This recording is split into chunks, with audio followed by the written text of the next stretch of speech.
So my name is Sirin Stav. I'm the Vice Mayor of Environment and Transport in Oslo, representing the Green Party. Great. Welcome to our Cities for Forests exhibition here at COP26 in Glasgow. We're really excited by what Oslo has been doing over the years as a leading city in this space. I wonder if you could highlight one or two things that Oslo is doing right now to help on food sustainability and climate. Yeah, we're doing on climate. It's a broad spectrum of measures we're working on, especially transportation is a focus.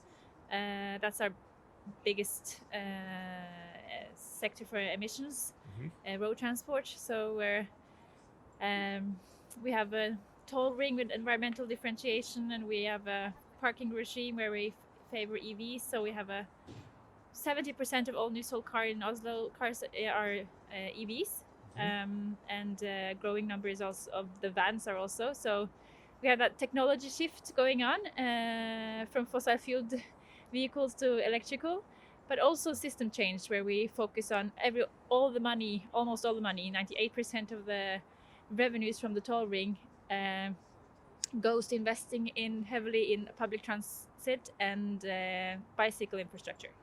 So that's sort of our main focus on transport, and then we also work with waste management, and clean construction is a huge thing as well.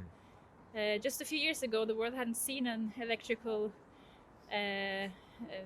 construction machine, and we piloted it in Oslo together with the businesses, and then we scaled it up to be a standard in Oslo. Now it's spreading across the world through the C40 network of global cities.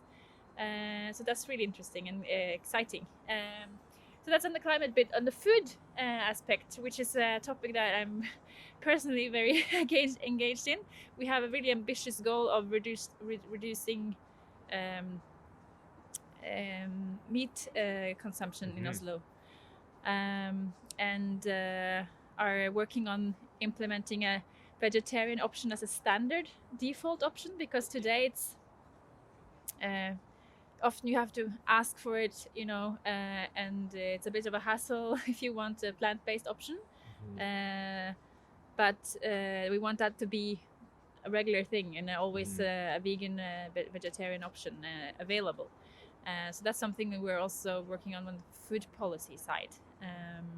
That's great. Well, Cities for Forests is founded on helping cities reduce their negative impact on forests and increase their positive impact on forests. And food is one of the ways that they can really do that.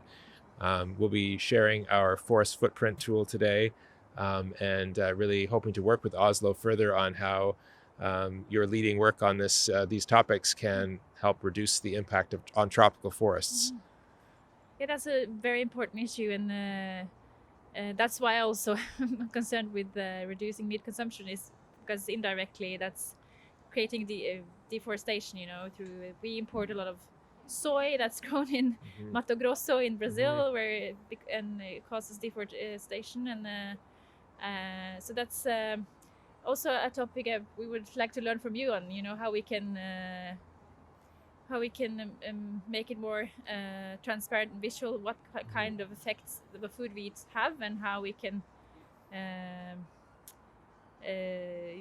make it easier to take good consumer choices, but also that the public also offers food that are actually in line with public health guidance. Because that's a paradox today, that you have national authorities.